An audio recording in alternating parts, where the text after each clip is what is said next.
Hindi naman tayo laging nagpupunta sa mga parlor o salon, pero deserve naman natin minsan na mag-relax din.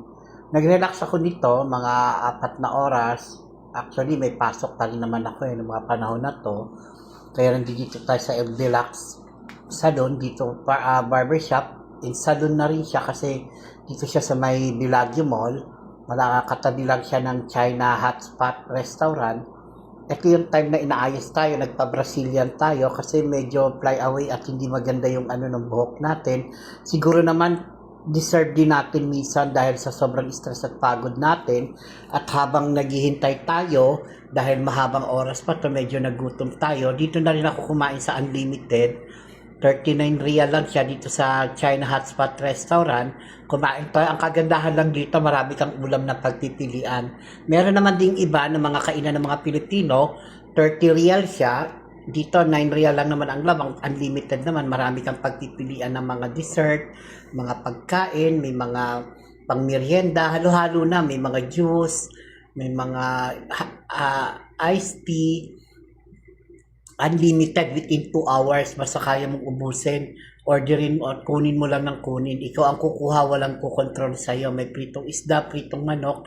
Hindi ko na nga kinain yung iba dahil super na rin ako na full.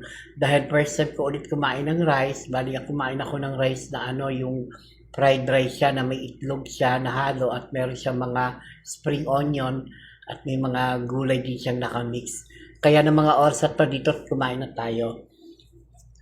At pagkatapos ko kumain, bumalik na ako ulit dito habang naghihintay ako sa mga magba-Brazilian sa akin kasi nananghalian din sila, kumain din sila muna. Ito, nandito tayo, nagbi-video muna tayo at hinihintay natin yung pagbalik nung ating yung mag-aayos sa aking buhok, yung nagpa-Brazilian kasi tayo, yung magpa-plancha.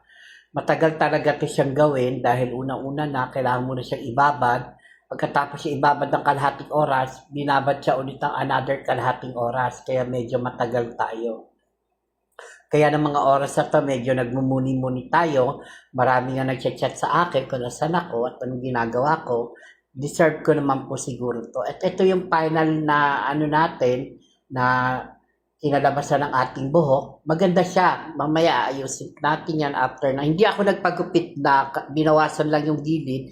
Pero actually maganda rin maggupit talaga yung ibang lahi, taga Morocco. Yun na nagugupit sa akin, minsan Bangladesh. Pero mas maganda yung Morocco dahil talagang inaalaga at inaatama niya yung ayos ng buhok natin. Kaya hindi na nahirapan yung Pilipino na nag-ayos sa akin kasi nga maayos na yung buhok ko. Kaya sa susunod, dahil nakita natin yung kagandahan ng nung salon nila, babalik tayo. Sa mga nagtatanong nga pala, dito lang yan sa may Bellagio Mall sa Bata. Yung gusto magtanong ng number at address yan, PM nyo lang ako sa comment section. Yung mga nandito sa Riyadh. Mura lang naman siya, 150 real. So pumapatak lang siya ng 2,250. Okay na yon, lahat na yon. At ito na yung final look natin. Andito tayo sa ating trabaho, picture tayo dahil relax ng mga oras na to dahil National Day ng Saudi Arabia. At sa kanila ko lang talaga nakita yung ganda ng pagka-plancha. Actually, yung buhok ko, ang gumawa nito yung Morocco. Kaya sa kanya pa rin siguro ako babalik. Dahil medyo ganyan ang gusto natin buhok para maiba naman at magmukha tayong bata. Nagtatanong 50 years old na po tayo.